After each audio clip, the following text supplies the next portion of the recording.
Hello, sharp minds. A lot of news to discuss, so let me cut to the chase. This story is actually an update to a story I covered last week about a mall stabbing with a sword. Anyway, it's from Anchorage, Alaska. This is courtesy of KTUU.com. And a 22-year-old suspect has been identified as a man arrested while carrying an axe and swords in connection to a knife and sword fight inside the Fifth Avenue Mall in downtown Anchorage. According to police, the suspect is Frankie Warner Wilhoit. He was charged with assault and taken to jail. In the timeline laid out by police, Warner Wilhoit reportedly got into a verbal argument with another man. That man left after mall security broke up the argument, but he came back a short time later. Then, what the police reports, Warner Wilhoit stabbed him with a knife. The victim was able to slash Warner Wilhoit's with one of his own swords, and a knife-on-sword combat continued down to the third floor. So there you have it. Warner Wilhoit was the masked man we were looking for. Anyways, that's all for the update. No one has died.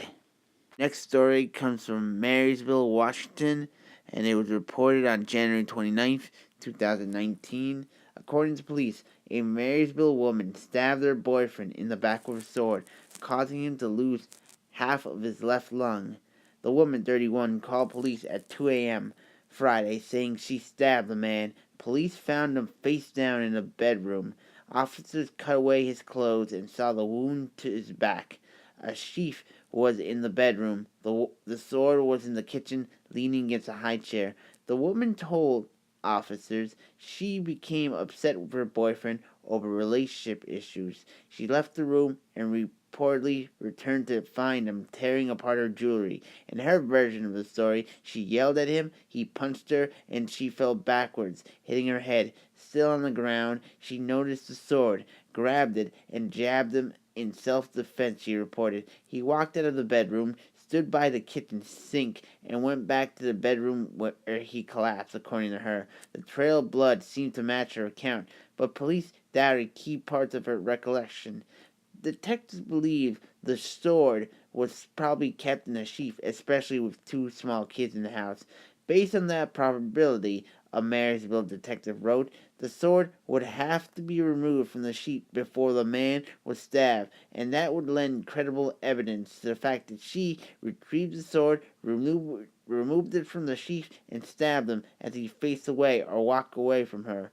Detectives believe she attacked the man when he was defenseless. She had scratches on her face. She told police she'd done it to herself because she felt ugly and believed her boyfriend would hurt her anyway. The man, 31, underwent surgery at Providence Regional Medical Center, Everett. He was in critical condition. He remained at the hospital Monday. The woman was arrested for investigation of first-degree domestic violence assault. An Everett District Court judge set bail at $500,000. Our next story comes from OregonLive.com, and it's about a girlfriend who pleaded guilty to a grisly Tinder-inspired samurai sword attack. This was reported on January 30th, 2019, and a Kamasas woman pled guilty to trying to kill her live-in boyfriend with a samurai sword after she claimed to find a Tinder dating app on his phone. Emily Javier, 31, will face up to 20 years in prison for attempted first-degree domestic violence murder, according to the Colombian. She will be sentenced March 11th, 2019. The grisly attack drew national and international headlines last year, both because of Javier's choice of weapon, as well as her boyfriend's easygoing attitude about the whole episode. He stated that he was so proud for beating this samurai wannabe crazy lady with hate in her heart. An upbeat Alex Lobel, then 29, told the Oregon Live from his hospital bed. Javier told police she had hatched the brutal assault on Lobel because she discovered he had a Tinder dating app on his phone and suspected he had been cheating on her. records show. She also fumed over his constant playing video games. In range, Javier said she went to a shopping mall and purchased a samurai sword.